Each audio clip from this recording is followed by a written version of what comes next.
अभी पवित्र कुरान शरीफ में पढ़ा कि ये वो कबीर परमेश्वर है जिसने 6 दिन में सृष्टि रची और 7वें दिन तख्त पर जा विराजा। और उसके बारे में किसी उस संत को ढूंढो जो इस परमात्मा के बारे में जानकार हो। अब ये हजरत मोहम्मद जिसको भगवान मानते हैं वो अल्लाह बोल रहा है किसी व्यक्ति विशेष में प्रवेश करके, और ऐसे वो अपने आदेश दे देता है।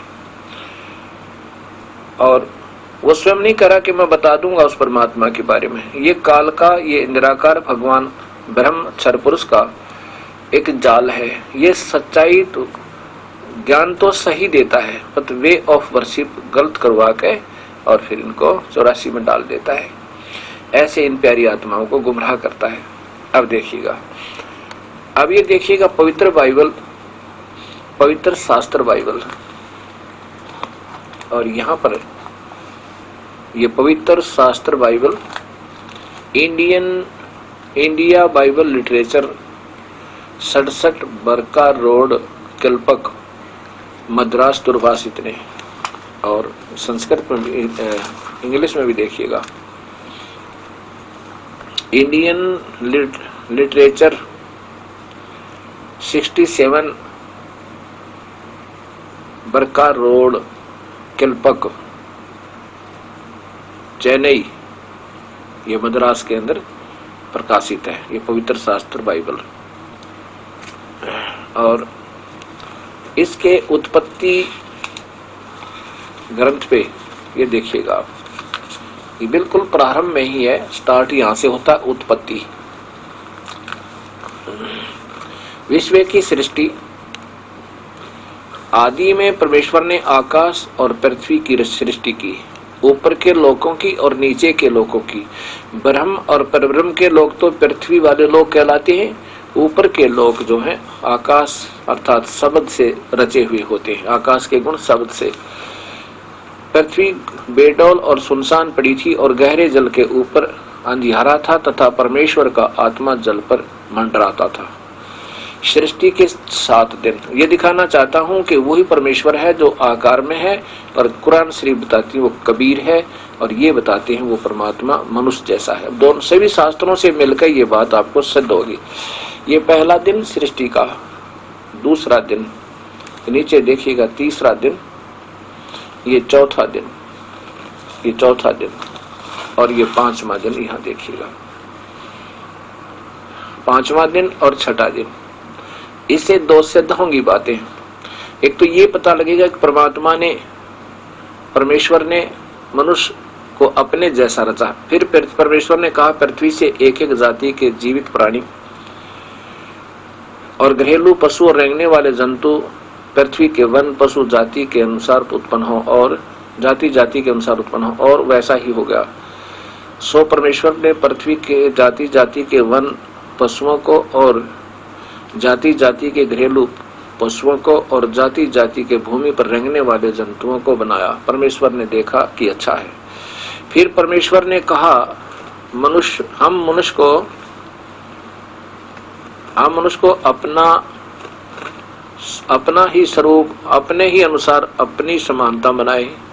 मनुष्य को हम अपने स्वरूप में अपनी समानता बनाए, और वे समुद्र की मछलियों और आकाश के पक्षियों और घरेलू पशुओं और सारी पृथ्वी पर जो और सब रेंगने वाले जंतुओं पर जो पृथ्वी पर रेंगते हैं अधिकार रखे, अर्थात वो उनको कंट्रोल करे, लेकिन खाने का आदेश नहीं है। तब परमेश्वर ने मनुष्य को अपने स्वरूप के अनुसार उत्पन्न किया। इससे सिद्ध हुआ कि परमात्मा कबीर साहब जो कुल मालिक है वो मनुष्य जैसा है। अपने ही स्वरूप के अनुसार परमेश्वर ने उसको उत्पन्न किया, नर और नारी की करके उसने मनुष्यों की सृष्टि की। फिर देखो एक ही लाइन में 2 बार कहा है। तब परमेश्वर ने मनुष्य को अपने स्वरूप के अनुसार उत्पन्न किया। अपने ही स्वरूप के अनुसार परमेश्वर ने उसको उत्पन्न किया, 2 बार बताया। तीसरी बार नर और नारी करके मनुष्य की सृष्टि की। यहाँ देखो मनुष्यों की सृष्टि की। ये 6ठा दिन चल रहा है। फिर परमेश्वर ने उनसे कहा सुनो, जितने बीज वाले छोटे छोटे पेड़ सारी पृथ्वी के ऊपर हैं और जितने वृक्षों में बीज वाले फल होते हैं वे सब मैंने तुमको दिए हैं, वे तुम्हारे भोजन के लिए हैं। बताओ, इसमें कहीं नहीं लिखा कि मांस खाओ, शेर खाओ, फलाना मुर्गा खाओ, बकरा खाओ, सुअर खाओ, गाय खाओ, कहीं लिखा मालिक ने? ये कुल मालिक का आदेश है। और आगे जो कुरानों में और बाइबल में जो आदेश हैं वो काल के दूतों के, काल के फरिश्तों के हैं, जो जानबूझकर भोली आत्माओं को नरक में डालने के तरीके बता देता है। ये कुल मालिक का आदेश है और इस आदेश के उल्लंघन करने वाले सभी दोषी हैं, चाहे कोई पैगंबर है, चाहे कोई अवतार है, चाहे कोई यहाँ का भगवान है।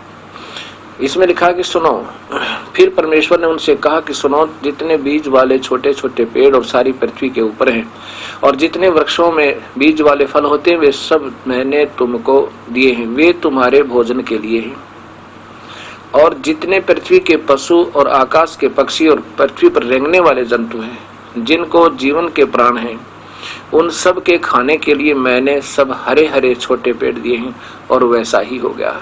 तब परमेश्वर ने जो कुछ बनाया था सब देखा, और क्या देखा कि वह बहुत ही अच्छा था। तब सांझ हुई, फिर भोर हुआ। इस प्रकार छठा दिन हो गया। सातवां दिन भगवान ने विश्राम किया। सातवां दिन विश्राम का। यो आकाश और पृथ्वी और उनकी सारी सेना बनाना समाप्त हो गया और परमेश्वर ने अपना काम जिसे वह करता था सातवें दिन समाप्त किया। और उसने अपने किए हुए सारे काम के सातवें दिन विश्राम किया, काम से सातवें दिन विश्राम किया। और परमेश्वर ने सातवें दिन को आशीष दी और पवित्र ठहराया, क्योंकि उसमें उसने अपनी सृष्टि की रचना के सारे काम को विश्राम लिया।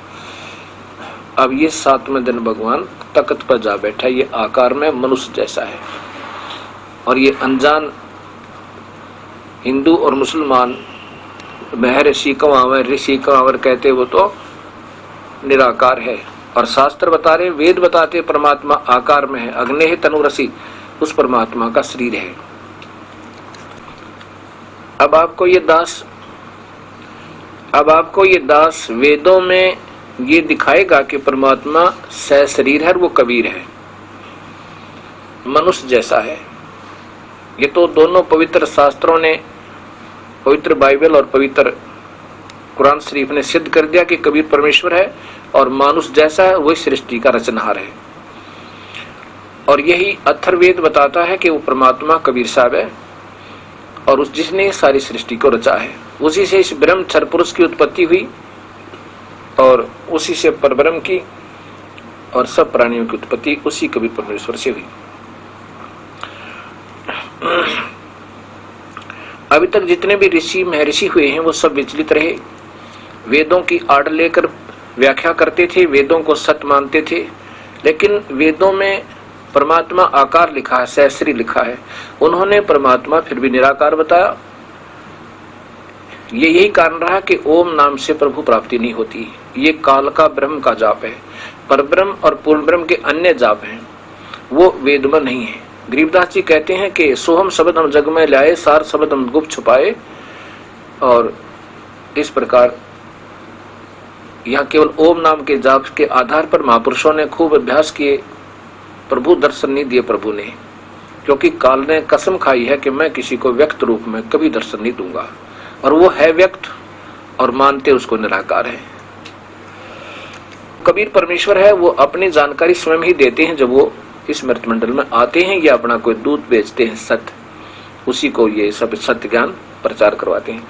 आजकल वेदों के मर्मज्ञ ज्ञाता आदरणीय महर्षि दयानंद सरस्वती जी को माना जाता है। अब कलयुग में ऋषियों में एक नंबर पर माने जाते हैं और उन्होंने अपनी सोच, अपने ही जो ज्ञान सारे जीवन में संग्रह किया, उसका अपना सारा ज्ञान, अपनी जो जितनी भी उनमें बुद्धि थी, जितना उनको ज्ञान था, वो सारा का सारा एक सत्यार्थ प्रकाश नाम का एक अपना उपनिषद बनाया, अर्थात अपना एक शास्त्र बनाया। और उसके आधार पर सारा आर्य समाज ये सोच चुका है कि जो सत्यार्थ प्रकाश में लिखा वो सत्य है, बाकी असत्य है। और साथ में ये भी मानते हैं कि वेद बिल्कुल ईश्वर कृत है, वो 100% 100 के 100 सत्य है। तो अब हमने वेदों को फिर देखना पड़ेगा। ठीक है, जितना महापुरुषों को ने खोज की वो अच्छी की, समाज सुधारने की चेष्टा थी, बहुत अच्छी थी, लेकिन सारे ही काम बिगाड़ दिया, प्रभु की वास्तविकता नहीं बता पाए। तो वो किया गया सारा व्यर्थ हुआ। यदि हम कोई बच्चा निकाल रहा है सवाल निकालते निकालते लास्ट में गलत कर देता है तो वो -0 होते हैं उसके नंबर। अब यहाँ हम देखना है कि ये सत्यार्थ प्रकाश महर्षि दयानंद सरस्वती द्वारा रचित है। पहले इन्होंने अपने जैसे भी वेदों को पढ़ा और उनकी दृष्टि में वो श्लोक वो मंत्र नहीं आए जहां पर लिखा था परमात्मा सशरीर है, इसलिए इन्होंने अपनी सोच के आधार पर लिख दिया कि परमात्मा निराकार है। क्योंकि उससे पहले के जितने ऋषि हुए हैं उनके पूज्य गुरुदेव भी विरजानंद जी वो आंखों से अंधे भी थे, वो भी प्रभु को निराकार ही बताया करते थे। पहले ऋषियों ने भी ऐसे ही बता रखा था। इसी सोच पर उन्होंने दृढ़ कर दिया कि परमात्मा निराकार है और अन्य भगवान नहीं, एक ही भगवान है, और उसकी ये सत्यार्थ प्रकाश की रचना कर दी। इसके आधार पर अब पूरा आर्य समाज इसके ऊपर आधारित है।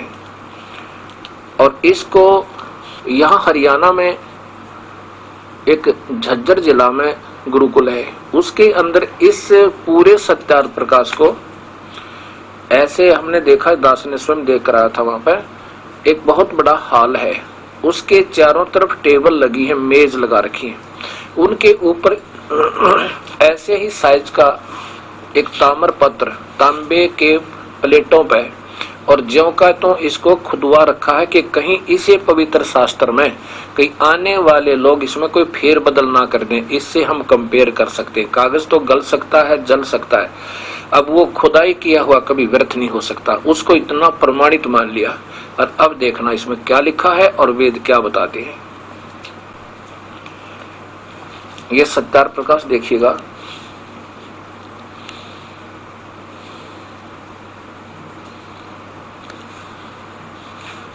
और नीचे लेखक इनके रचयिता हैं। ये इनकी बहुत बड़ी उपाधि लगा रखी है, आचार्य सारा कुछ लिख के महर्षि दयानंद सरस्वती स्वामी विरचित, सर्वथा राजनियम नियोजित है। वैदिक प्रकाशक है, वैदिक पुस्तकालय दयानंद आश्रम केसरगंज अजमेर, ये इसके प्रकाशक है। और यहां भी देखिएगा सत्यार्थ प्रकाश है। वेदाविद प्रमाण समाविंत श्री मत परमहंस पर विरजा का आचार्य, ये इनकी उपाधियां लगाई आगे पीछे। महर्षि दयानंद सरस्वती स्वामी रचित विरचित, नीचे देखियो प्रकाशक है वैदिक पुस्तकालय दयानंद आश्रम केसरगंज अजमेर। इसमें किसी ने प्रश्न किया महर्षि जी से, ये देखिएगा प्रश्न ये है, समोल्लास नंबर देखिए पहले, ये अष्टम समोल्लास है और प्रश्न नंबर 225। इस पे पूछा किसी ने, प्रश्न किया महर्षि जी से कि ईश्वर साकार है व निराकार। उत्तर महर्षि जी का ईश्वर निराकार है, और जो साकार शरीर युक्त है तो वह ईश्वर नहीं है, ईश्वर ही नहीं। अब आपको दिखाते हैं वेदों को ये सत्य मानते हैं, वेदों में जो लिखा वो सत्य है। अब सत्य को सत्य मानना पड़ेगा, चाहिए मानना, कोई बात नहीं, अनजानपने में ना जाने कब क्या हो जाए, पर जितना समय पर उसको संभाल लेना एक महानता होती है। अपनी अपनी मान बढ़ाई में नहीं हमने उलझना चाहिए। अब समाज को सत्य मार्ग सत्य दिशा देनी चाहिए, वेदों को आधार मानना होगा, इसमें कोई शक नहीं, वेदों से ही हमने चलना होगा। और वेदों को महर्षि दयानंद जी स्वयं कहते हैं कि ये परमेश्वर उक्त हैं, अर्थात इस ब्रह्म को ये परमेश्वर मानते हैं, ब्रह्म के द्वारा बिल्कुल बोले गए, इसमें कोई शक नहीं। अब ऋग्वेद के प्रारंभ में आपको दिखाता हूं, महर्षि दयानंद जी स्वयं कहते हैं कि जहां पर भी इसमें ये इन्हीं के द्वारा लिखा है, इसमें वेद में जहां पर भी अग्नि शब्द मिला है उसको परमेश्वर माने। अग्नि शब्द परमेश्वर का ही बोधक है, बिल्कुल सही लिखा है। ये देखिए ऋग्वेद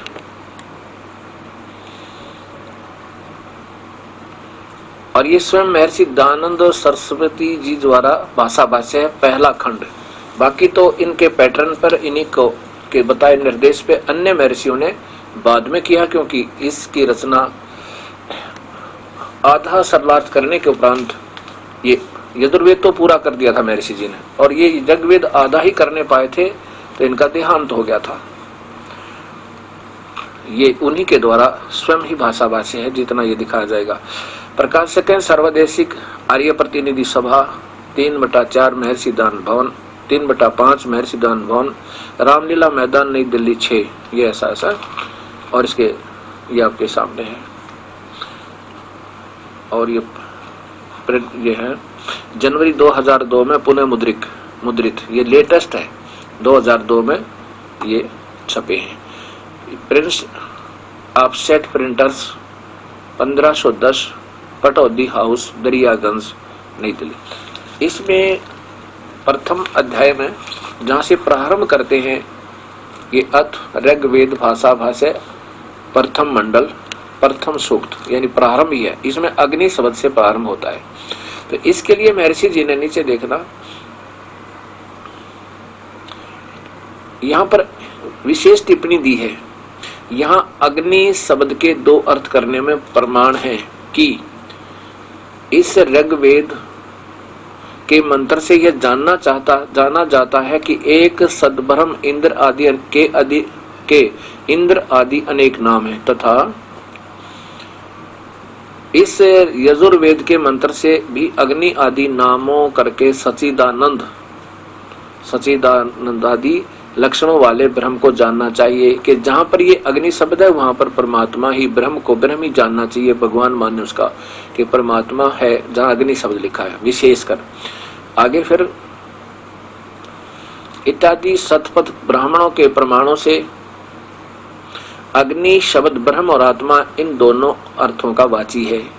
बिल्कुल स्पष्ट करना चाहा कि अग्नि शब्द जहां वहां पर भगवान माने। इस प्रमाण से मैं अग्नि शब्द से प्रजा शब्द आदि भौतिक और प्रजापति शब्द से ईश्वर का ग्रहण किया होता है।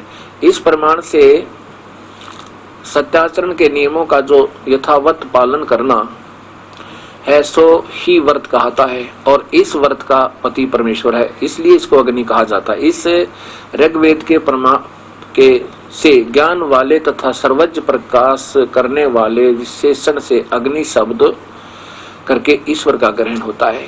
स्पष्ट लिखा है कि जहां अग्नि शब्द है उसको परमात्मा माने। ये तो ऋग्वेद में, मैं सिर्फ इतना ही दिखाना चाहता हूँ कि इन्होंने बिल्कुल स्पष्ट किया है कि जहां पर अग्नि शब्द मिला है वहां पर उसको परमेश्वर माने, इसमें कोई संदेह नहीं। और इसी का प्रमाण अब आप देखो, इन्हीं के द्वारा, इन्हीं के इस को आधार मान के कि अग्नि शब्द जहां पर है वहां पर परमेश्वर भगवान को मानना है। जहां अग्नि शब्द लिखा है ये परमेश्वर, अग्नि माने परमेश्वर, बस। अब आप देखिएगा ये वेद, यही महर्षि दयानंद संस्थान द्वारा प्रकाशित, इसमें सामवेद में दिखाऊंगा आपने। यजुर्वेद और सामवेद ये दोनों इकट्ठे ही हैं, यजुर्वेद और सामवेद। और इसमें ये कहां से प्रकाशित है ये देखना।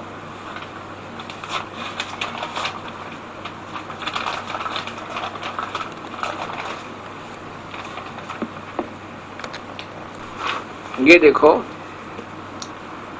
ये कहां से प्रकाशित है, ये वही वेद है।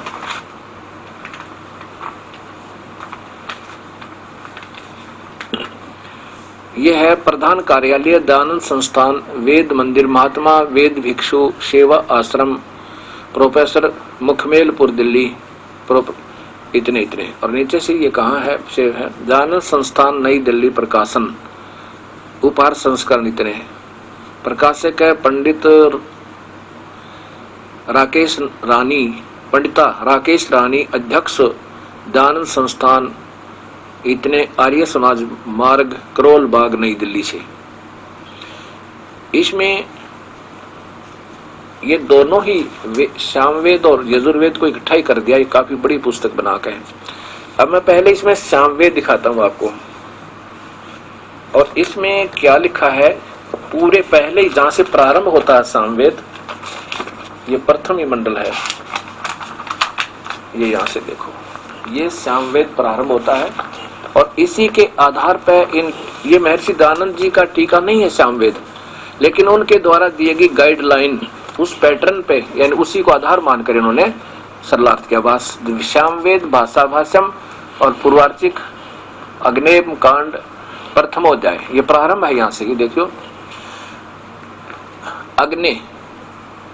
अग्नि शब्द हे ईश्वर, नीचे देखो अग्नि शब्द हे परमेश्वर, अग्निम ईश्वर को, अग्नि परमेश्वर, अग्नि है परमेश्वर, अग्नि है ईश्वर, अग्नि है परमेश्वर। ऊपर देखो, अग्नि है ईश्वर, अग्नि है ईश्वर, और देखो अग्नि है परमेश्वर, अग्नि है परमेश्वर, ऐसे अग्नि है परमेश्वर। और भी कितने दिखाऊं, मैं सिर्फ ये प्रमाण देना चाहता हूं आपको कि अग्नि का अर्थ ये स्वयं स्वीकार करते हैं परमेश्वर, नथिंग एल्स, सीधी सी बात है।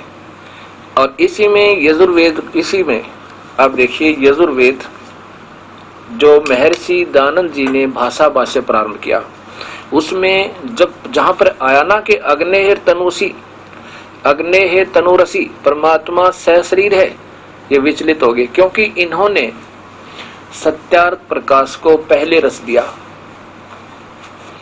सत्यार्थ प्रकाश को पहले बना दिया और ये समाज में पहुंच चुका। और समाज में जाने के बाद लोग इनके दुश्मन हो गए, क्योंकि रूढ़िवादी जो धर्म आरूढ़ी संत होते हैं वो भोली भाली आत्माओं को गुमराह किया करते हैं। इन्होंने जितनी अपनी सोच के आधार पर कोशिश की कि मैं निरीक्षण करूं, सबको सही मार्गदर्शन करूं और एक प्रभु पर आश्रित करूं, कोशिश बहुत अच्छी की, लेकिन वर्तमान के जो गुरु होते हैं वो अपनी महिमा चाहे वो झूठा भी क्यों नहीं मार्गदर्शन कर रहे हैं, छोड़ नहीं सकते। और यही कारण भगत समाज के को दिशा गलत होने का मुख्य कारण है। तो इन्होंने जब ये वेद का प्रारंभ किया, ये क्या सन 1934 वेद, यजुर्वेद पहले इन्होंने सरलार्थ किया। यजुर्वेद को विक्रमी संवत 1934 से प्रारंभ किया, 1934 से, और उसके 1940 में ये शरीर इनका देहांत हो गया। ये देखो महर्षि दयानंद जी का, अर्थात सत्यार्थ प्रकाश पहले इन्होंने रच दिया, उसके बाद स्वामी जी का देहांत हो गया। और इनका जीवन काल रहा है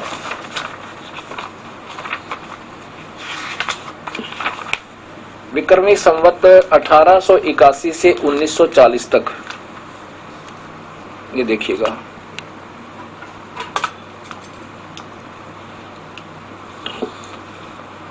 महर्षि दयानंद सरस्वती सत्यार्थ प्रकाश के लेखक, इनका जीवन काल रहा है विक्रमी संवत 1881 से 1940 तक। यजुर्वेद का भाषा भाष्य प्रारंभ महर्षि जी ने किया है विक्रमी संवत 1934 से प्रारंभ किया, विक्रमी संवत 1940 में इनका देहांत हो गया। और 4 साल में तो ये इनसे 5 वर्ष में तो यजुर्वेद का सरलार्थ हुआ। ये समापन पर देखना, इसके यहाँ लिखा है कि ये 5 वर्ष के बाद 1939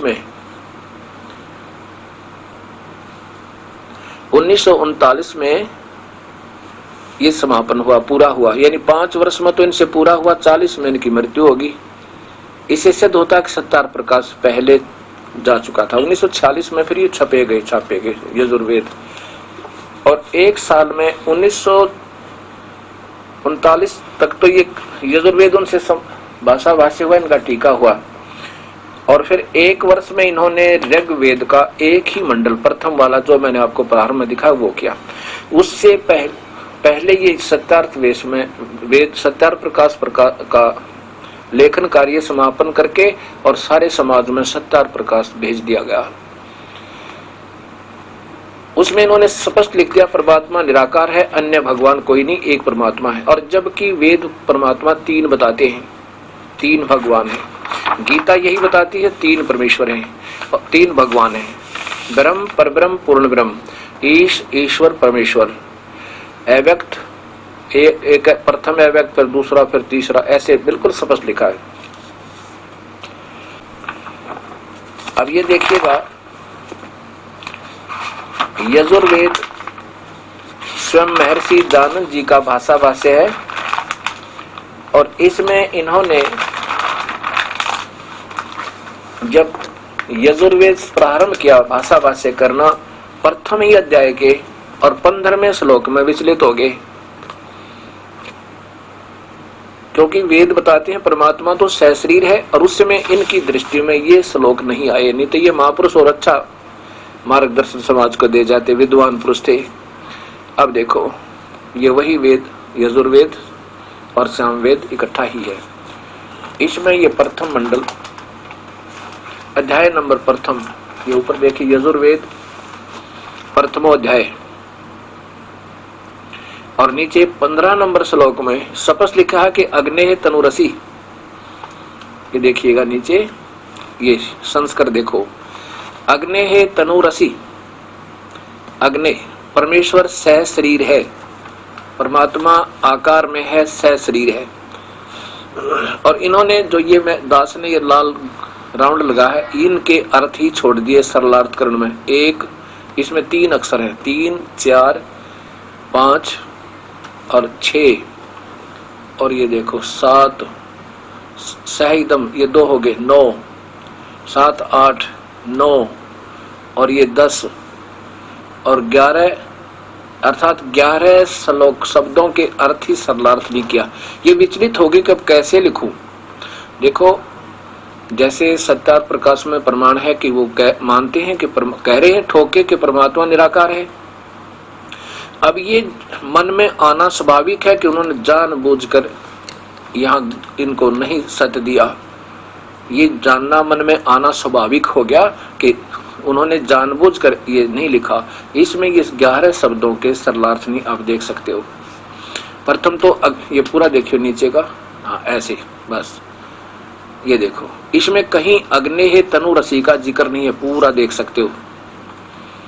और ना ही वाचो विसर्जनम, ये भी त्याग दिए, तवा ये भी नहीं किया, सह इदम ये भी छोड़ दिए, हवि ये भी छोड़ दिया, ये सबसम ससिम ये छोड़ दिया, सस्मी और फिर यो हवि, ये 2 शब्द ये बनते हैं, इदम ये छोड़ दिया। यानी 12 शब्दों के अर्थ ही नहीं किए इस महापुरुष जी ने।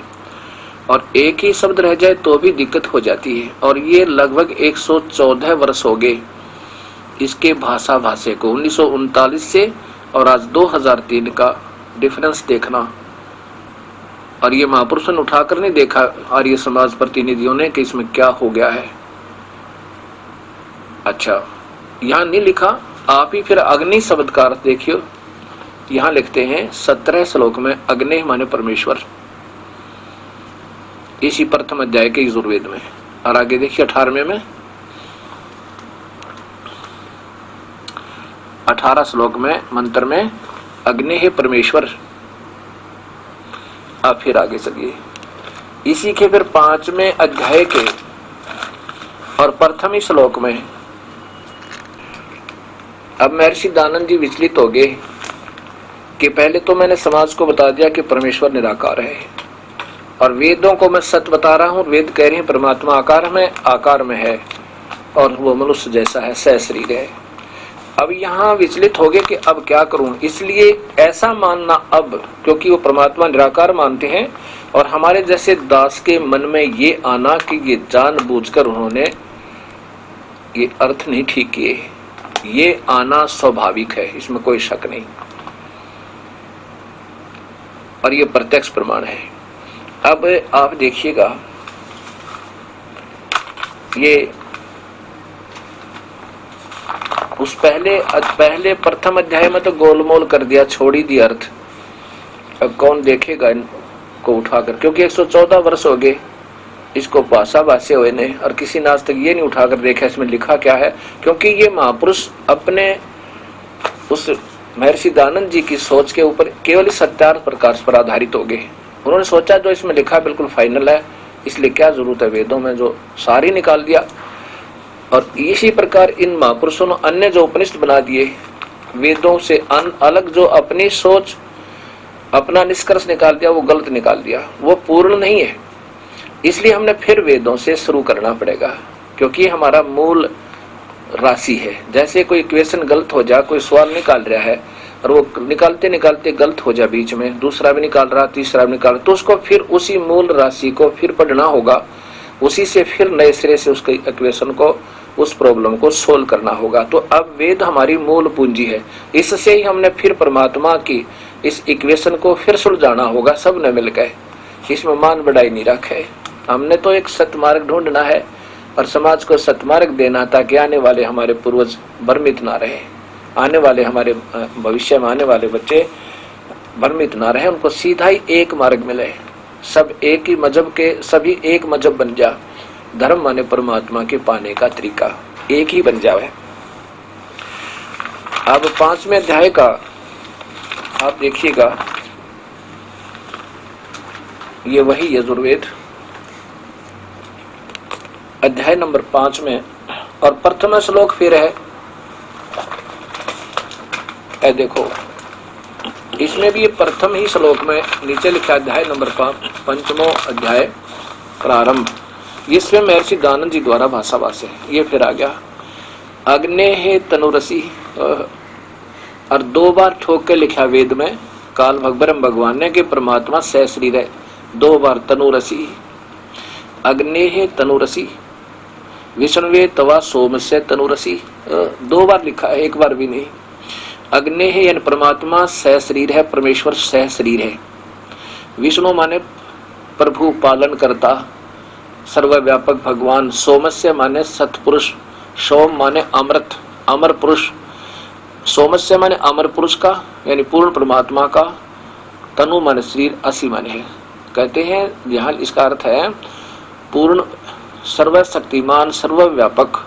तवा माने उस सर्वव्यापक, कुल मालिक, कुल पालन को पोषण करने वाले सतपुरुष का शरीर है।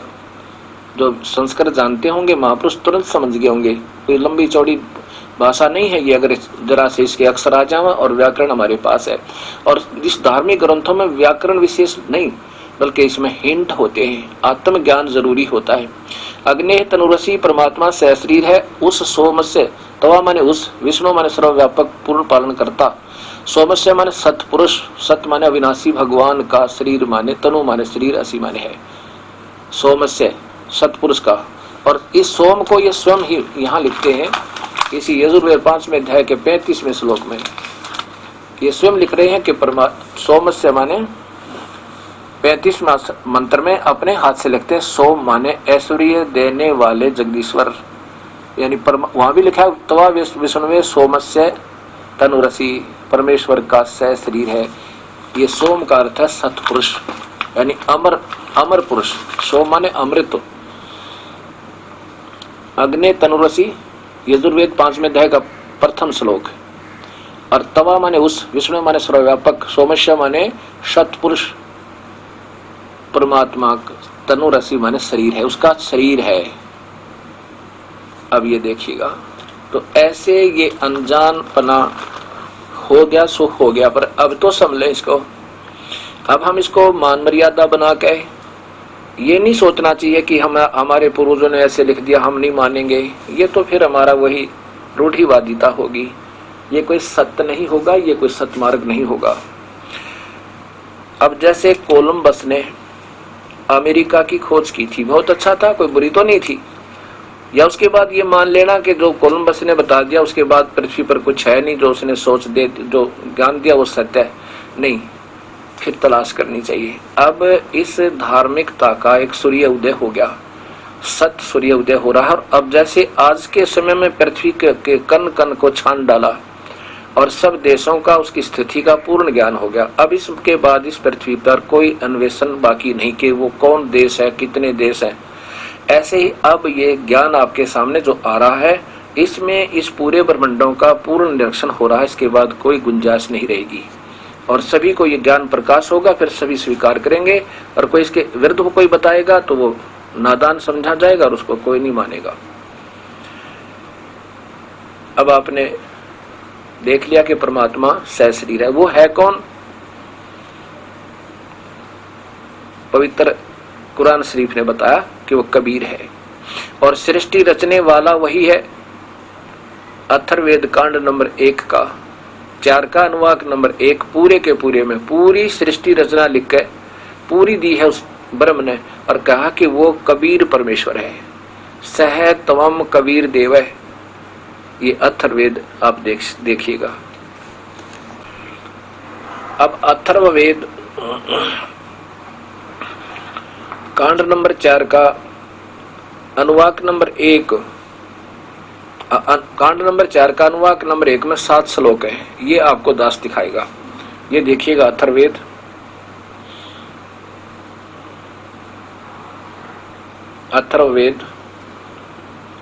अक्षयम करण दास त्रिवेदी के द्वारा ये भाषा भाष्य है और ये सर्वदेशिक आर्य प्रतिनिधि सभा का प्रकाशन है। इसमें ये देखो अथर्ववेद भाषा भाष्यम चतुर्थ कांड। अब इसकी संस्कृत देखना आप। संस्कृत दास दिखाएगा, फिर उसके बाद सरलार्थ ये दास सुनाएगा। ब्रह्म जगान, ये प्रथम श्लोक अनुवाक में का प्रथम श्लोक है। ब्रह्म जगानम प्रथमम पुरस्तातः विसीमितः सूर्यच वेन आवच स बुद्धिन्या उपमा अस्य विष्टा सत च योनिम असत च विवै। अब दूसरा श्लोक देखो, यहाँ पर ये श्लोक नंबर 2 देखो। इसकी संस्कृत क्या बनती है? कहता है इयम पित्रा राष्ट्री एतु अग्रे प्रथमाय जनुषे भुवनिष्ठा तस्मा एतम सुरुचम हव्यारहम अहम धर्मम श्रीणांतो प्रथमाय दासवे। अब तीसरा श्लोक देखें। तीसरे श्लोक का अलग से संस्कृत बनती है। पर यह जगे विद्वान से बंधु विश्वा देवानाम जनीमः विवक्त ब्रह्मण उज्भार है मध्यात नीचे है ऊंचे शब्दा अभी प्रतस्तो। और फिर चौथा देखना, ये संस्कृत आपको दिखा रहे हैं। ये श्लोक नंबर, ये मंत्र नंबर 4 श्लोक नंबर 4। स ही दिवे स पृथ्व्या रथसथा मही अक्षेमम रोदसी अक्षम्यात महान मही अक्षम्भायत वी जाता है धाम सदम पृथ्व्याम च रज। और पांचवा देखो, पांचवें में लिखा है स बुद्धिन्यात राष्ट्र है जनुषे अभि अग्रम बृहस्पति देवता तस्य सम्राट अह यत शुक्रम ज्योतिष जनिष्ठ अथ धुमंत वि वसंतु विप्रा। अब देखना छठा, ये श्लोक नंबर ये 6। अब ये संस्कृत आपको दिखा करके फिर सरलार्थ दास सुनाएगा। इन महापुरुषों ने तो अपनी सोच के आधार पर इनको सारा को व्यर्थ कर दिया।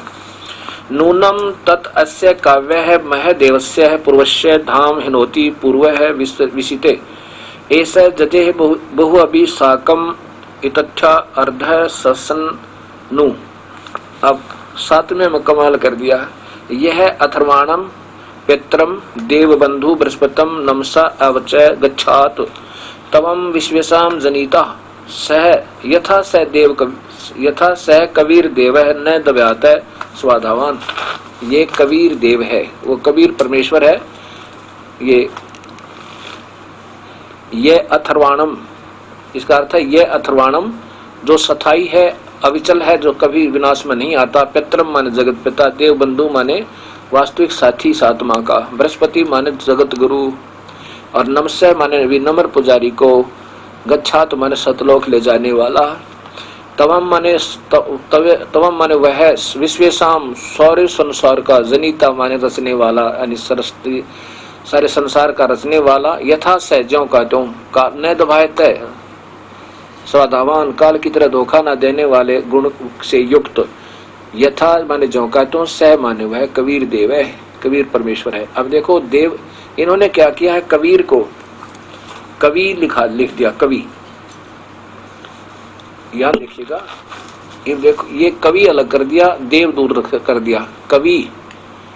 अब इसको रे लगा देते ना, रे, और नीचे हलंत लगा देते तो वो कबीर रह जाता, कोई दिक्कत नहीं था, क्योंकि यहाँ और फिर देव माने परमेश्वर कर दिया, जबकि ये सीधा अर्थ है। यहाँ देखिए ये कबीर देव है, ये कबीर देवो, ये न्यू का न्यू रख लेते, कबीर देव लिख देते, वो कबीर परमेश्वर, जैसे यजुर्वेद लिखते हैं।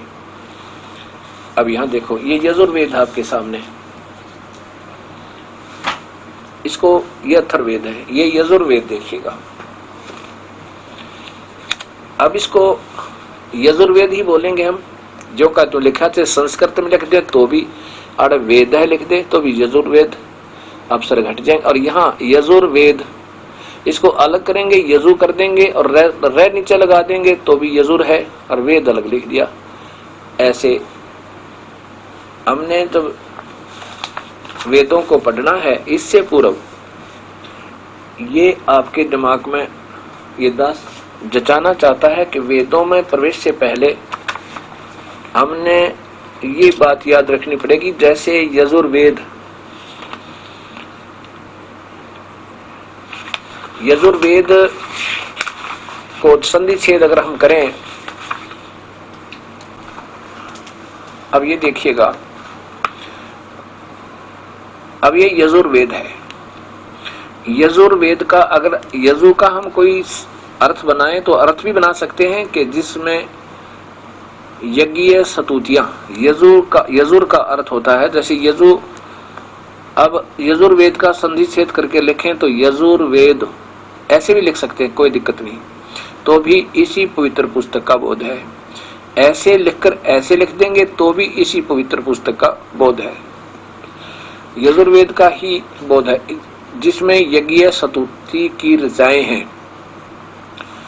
यजु का अर्थ होता है, यजुर का अर्थ है यज्ञ सतुति की ऋचाएं, यज्ञ सतुतियां। अगर कोई इस पवित्र यजुर्वेद का कोई गुणगान करे कि बहुत अच्छी पुस्तक है, उसमें बड़ी बड़ी अच्छी ऋचाएं लिखी हैं, प्रभु की स्तुति का बहुत अच्छा मार्ग है, और जहाँ लिखा हो कि वो कहाँ है, वो यजुर्वेद में है, और यजुर्वेद अर्थ जहाँ पर आवे उसको कर दे यज्ञ सतुतियों का ज्ञान, तो वो कहाँ ढूंढेगा? उसके लिए लिखना पड़ेगा जो गुण मैंने गाए हैं वो वस्तु कहाँ है, वो कहाँ, वो मंत्र वो यजुर्वेद में है। तो यजुर्वेद सिद्ध हो गया कि फिर इसको ढूंढ लेंगे, इसमें वो गुण है जो बताए गए थे। ऐसे ये कबीर देव है, इसको हम अब बरस करके कबीर कहने लगे, ये वास्तव में कबीर शब्द है। ठीक इसी प्रकार चारों वेदों में लिखा है कि वह कबीर देव, हम उसको कबीर साहिब कहने लगे, कबीर कहने लगे, और उसी आधार पर फिर कुरान शरीफ में भी कबीर शब्द आने लग गया। ये भाषा के आधार पर भी, अपनी मातृबोली के आधार पर बदल जाता है। कबीर देव, हम इसको कबीर देव कहें और कहें कि वो काशी में आया था वही कबीर देव है, तो कोई डाउट नहीं, कोई शंका नहीं आनी चाहिए। जो सर्वशक्तिमान जगत पिता, सर्वसृष्टि रचनहार, कुल मालिक तथा पाप कर्म को काटने वाला, काल की कारागार से छुड़वाने वाला अर्थात बंदी छोड़ है, इसको कबीर देव ऐसे लिख दे तो भी ठीक है। और अब बरस करके हम इसको कबीर कहने लगे, अलंत पलंत भूल गए, क्योंकि अब आम भाषा जो होती है उसमें ज्यादा प्रचलित है। वेदों को तो अब पता लगा हमने, उससे पहले ये बोलते रहे ऐसे। तो कबीर हो गया, कबीर देव, कबीर परमेश्वर, कबीर साहब कहने लगे। ये वास्तव में इसको कबीर देव लिखे तो भी इसी कबीर परमेश्वर का बोध है, इसी परमेश्वर का बोध है। और ऐसे लिखेंगे तो भी इसी परमेश्वर का बोध है। जैसे यजु, यजु लिखा ना, ऐसे देखिए, इसको ऐसे लिखा तो भी यही है, ऐसे लिखा तो भी ये पुस्तक है, ऐसे लिख देंगे तो भी ये पुस्तक है। अर्थात वेद में जहां भी कवि शब्द पावे और उसमें विशेषकर कबीर परमेश्वर ही समझना चाहिए। ये आप मान लीजिए, जहां पर ये अपसर्ग वाला कवि मिला है तो ये कबीर है, इसको कबीर बोलेंगे हम, कबीर। जैसे निरक्षर, नी का 2 बिंदी ला जाए तो निरक्षर कहलाता है, निरक्षर भी कह सकते हैं, नी अक्षर भी कह सकते हैं। तो ये वास्तव में वो परमेश्वर है। अब हम आगे चलेंगे, जब ये समझ में हमारे आ जाएगा तो हम अब आगे चल सकते हैं इस वेदों में, तभी हमें सत्य ये ज्ञान समझ में आएगा। अब इसी के अंदर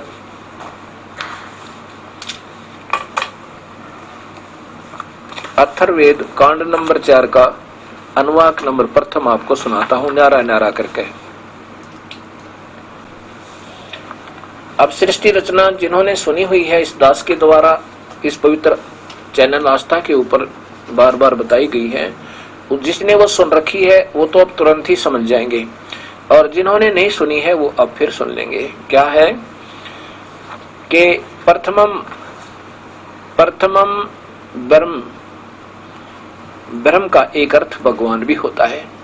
प्रथमम ब्रह्म यानी प्राचीन सनातन परमात्मा ने जय माने प्रगट हो गए, ज्ञानम माने अपनी सूझबूझ से, पुरुषार्थ माने शिखर के अर्थात सतलोक आदि को, सुरुचय माने सौ प्रकाशित अपनी इच्छा से, विसीमित सीमा रहित रच दिया। ऊपर के तो बहुत विशाल लोक हैं, सतलोक आदि, सतलोक, अलखलोक, अगमलोक, अनामी लोक, ये चारों लोकों को ऊपर के जो लोक हैं, ऊपर के और नीचे है, ऊंचे है, इसमें ये शब्द आएंगे ध्यान से, क्योंकि ये कोड वर्ड ज्यादा होते हैं धार्मिक ग्रंथों में।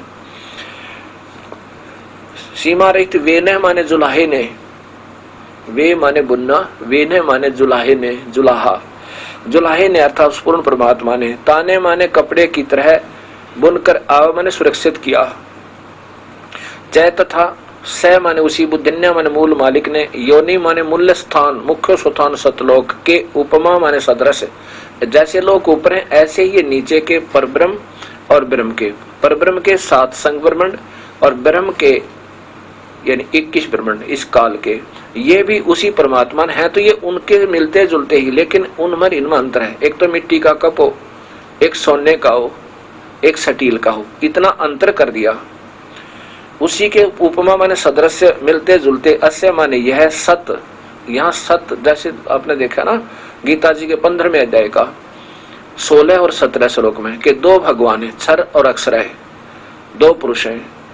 क्षर तो ये ब्रह्म है, अक्षर ये पर ब्रह्म है। अक्षर का अर्थ है कि वो कुछ स्थायी है और अविनाशी जैसा ही है। जैसे एक तो सफेद चीनी का कप हो, ये तो ब्रह्म समझो, इतना अस्थायी, बिल्कुल नाशवान तुरंत ही। और एक स्टील का कप हो वो भी, और एक सोने का कप हो। स्टील का कप तो परब्रह्म समझो, इतनी स्थिति है, और सोने का कप पूर्ण ब्रह्म समझो, यानी ऐसी स्थिति है। अब स्टील का भी अविनाशी ही है लगता है, लेकिन फिर भी अविनाशी नहीं है।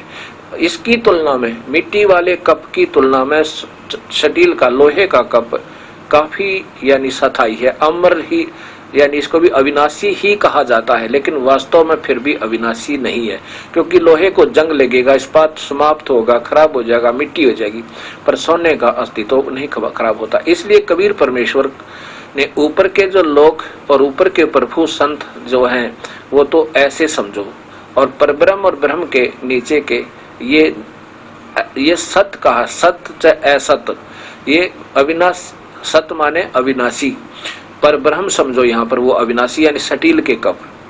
सत चाहे असत है, सत माने अक्षर पुरुष अर्थात परब्रह्म के 7 संख ब्रह्मांड। अब ये कोड वर्ड चला करें, इसमें ज्यादा है। और तथा असत क्षर पुरुष यानी इस काल के, ब्रह्म के 21 ब्रह्मांड आदि। वी माने न्यारे, न्यारे वह माने अवस्थान, विष्ठा माने स्थापित किए। उस परमात्मा ने ऊपर के वो तो अलग से बना ही दिए ऊपर के, वो तो पहले ही बता दिया कि विसीमित रखे हुए तो, और फिर नीचे के दो सतिथि और दे दी, ब्रह्म और परब्रह्म के। ब्रह्म परब्रह्म के तो सत कहा यानी कुछ अविनाशी, और असत यानी जो सत ना हो क्षण भंगुर, वो परब्रह्म के। इन दोनों को अलग अलग न्यारा न्यारा बहुत अच्छी तरह रचा हे परमात्मा, ये बिल्कुल स्पष्ट लिखा है। दूसरे श्लोक का, दूसरे मंत्र का अर्थ है कि इयम पितरः, इयम माने इसी, पितरः माने जगत पिता परमेश्वर ने, एतु माने इस, अग्रे माने सर्वोत्तम, प्रथमाय माने प्रानंदिनी, वह परमात्मा कबीर साहब की एक और माया है। उस माया से यानी अपनी गुप्त माया से राष्ट्रीय राजेश्वरी शक्ति अर्थात पराशक्ति को जनु से माने उत्पन्न करके ऊपर की जो ये सृष्टि जो है ना, हवा और हम कभी ना समाप्त होने वाले एक दूसरे को खेचे रखने के आकर्षण शक्ति रूपी एक शक्ति तैयार की।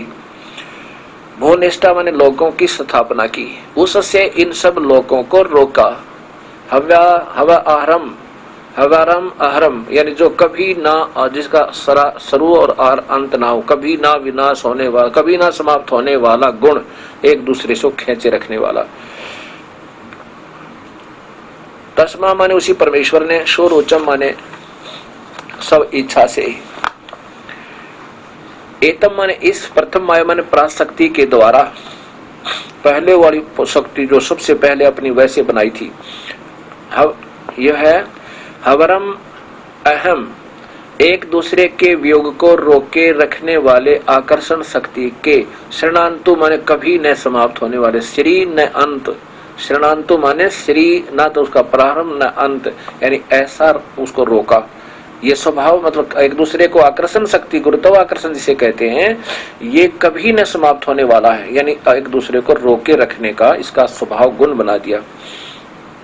धर्म माने स्वभाव से, दास्य माने धारण करके रोका हुआ है। अब तीसरा श्लोक है कि पर माने सर्वप्रथम, देवानाम देवताओं व ब्रह्मांडों की, जजे माने उत्पत्ति के ज्ञान को, सबसे पहले कैसे वो सृष्टि रची थी इस ज्ञान को, विद्वानस्य जिज्ञासु भगत का, जो जिज्ञासु भगत का जो वास्तविक साथी है, यह माने जो बंधु माने वास्तविक साथी पूर्ण परमात्मा ही। जनीमा माने अपने द्वारा सृजन किए हुए को, विवक्त स्वयं ही ठीक ठीक बताता है।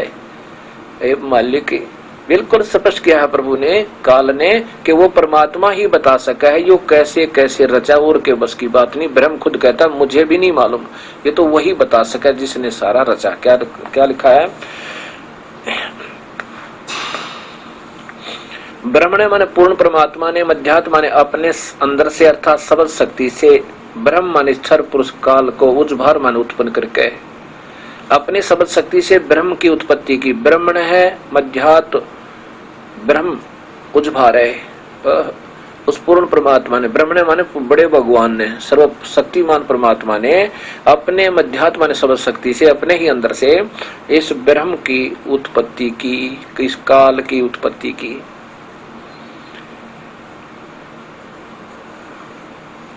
काल को उत्पन्न करके विश्व माने सारे संसार को, सर्वलोकों को ऊंचा है, ऊंचा माने ऊपर सतलोक आदि, और नीचे है ये परब्रह्म और ब्रह्म के सारे ब्रह्मांड। शब्दा माने अपनी धारण करने वाली, अभी माने आकर्षण शक्ति से, परस्ततो माने अच्छी तरह स्थापित किया हुआ है। सीधा सा लिखा है। और इसी का प्रमाण आप देखिए इस अथर्ववेद में। अब ये स्वयं स्वीकार भी करते हैं, क्योंकि सच्चाई ना सामने होने के कारण ये उलझ जरूर गए, लेकिन फिर भी सच्चाई को छुपा नहीं पाए। ये स्वयं लिखते हैं कि परमात्मा ब्रह्म ने अपने अंदर से अपने परब्रह्म स्वरूपता है। अब ये तीसरा श्लोक मैं आपको सुना रहा हूं।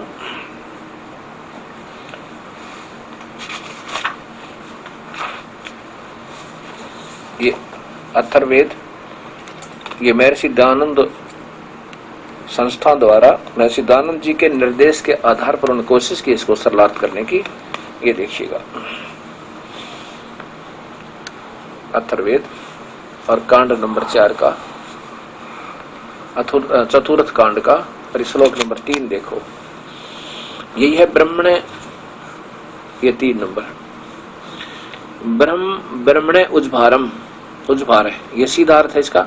और यह इन्होंने कोशिश की है कि उसने ब्रह्म अपने परब्रह्म रूप के, ये देखो ये स्वयं मानते ब्रह्मणे माने परब्रह्म यानी बड़े भगवान, ब्रह्म भी लिख दिया ब्रह्म का अर्थ। उसने ब्रह्मणे ब्रह्म ब्रैकेट में लिख दिया अपने परब्रह्म स्वरूप के, यानी पूर्ण, ये तो गोलमोल एक पर ही लाकर छोड़ते हैं ना।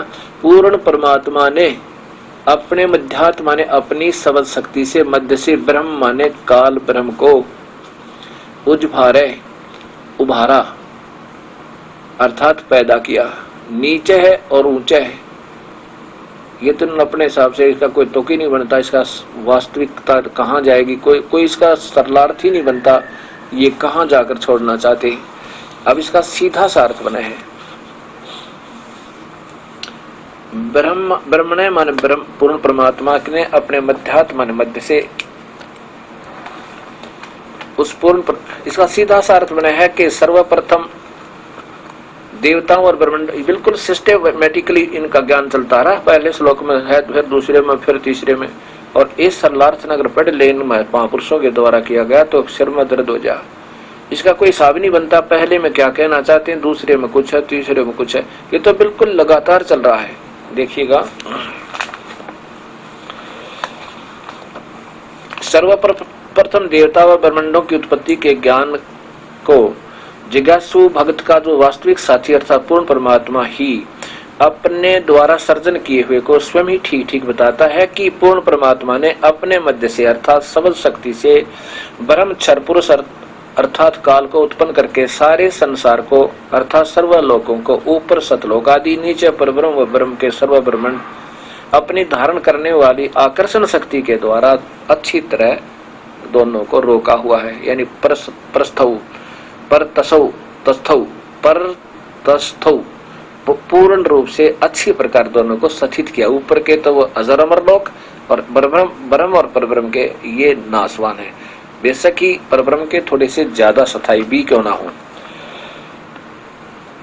अब चौथा श्लोक है, सह माने उसी सर्वशक्तिमान परमेश्वर ने, ही माने निसंदेह, दिव्य माने ऊपर के चारों लोक, सतलोक, अलखलोक, अगमलोक, अनामी लोक आदि को, तो अकय लोक आदि को, दिव्य गुणों युक्त लोकों को रत सथा माने अविनाशी रूप से रोका से स्थित किया हुआ है। अविनाशी रूप में, वो तो अविनाशी कभी विनाश में नहीं आएंगे।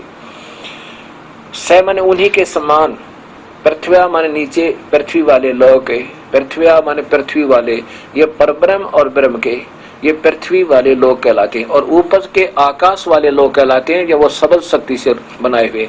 और इसी का प्रमाण ये आपने अभी पढ़ा था इसमें पवित्र बाइबल में, क्योंकि ये शास्त्र जो शुरुआत ज्ञान है पवित्र बाइबल में, ये प्रभु का आदेश वहां तक है कि उसने ये बता दिया कि तुम्हारे खाने के लिए ये वस्तु, उसके बाद प्रभु का आदेश नहीं है। उसके बाद इन काल के निराकार ब्रह्म के फरिश्तों का, निराकार का आगे उनका ही हुआ है। जहां से प्रारंभ होता है पवित्र बाइबल, इसमें देखिएगा यहाँ पे उत्पत्ति ग्रंथ में पहले ही लिखा है कि परमेश्वर ने आदि में परमेश्वर ने आकाश और पृथ्वी की सृष्टि की। ऊपर वाले आकाश के लोक और नीचे के पृथ्वी वाले, ये पृथ्वी वाले लोक कहलाते हैं।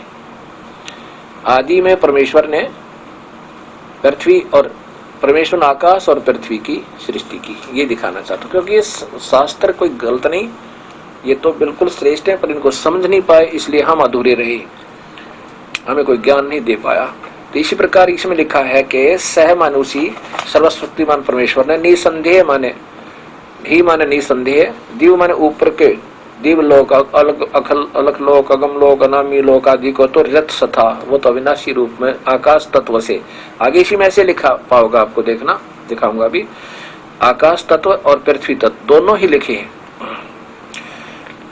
उनको तो अजर अमर रूप से रोक दिया। और नीचे के सह उसी के समान, पृथ्वी माने नीचे के पृथ्वी वाले लोग परब्रह्म के साथ संग ब्रह्मांड ब्रह्म के 21 ब्रह्मांड को अक्षयमम माने सुरक्षा के साथ अक्षम भयात ठहराया, असकम भयात उसको ठहराया। रोदसी, रोदसी का अर्थ होता आकाश और पृथ्वी, संस्कृत उठा के देखना।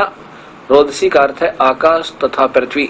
रोदसी आकाश वाले लोग और नीचे इस पृथ्वी वाले लोग, और ब्रह्म और ब्रह्म के दोनों को नीचे, दोनों को ऊपर नीचे। जैसे आकाश का गुण, आकाश का एक सूक्ष्म तत्व है, आकाश का गुण शब्द है, और पूर्ण परमात्मा ने ऊपर के लोग शब्द रूप रचे हैं जो तेज पुंज के बनाए हैं। और नीचे के परब्रह्म अक्षर पुरुष के संघ ब्रह्मांड और ब्रह्म क्षर पुरुष के 21 ब्रह्मांडों को पृथ्वी तत्व से अस्थायी रचा है।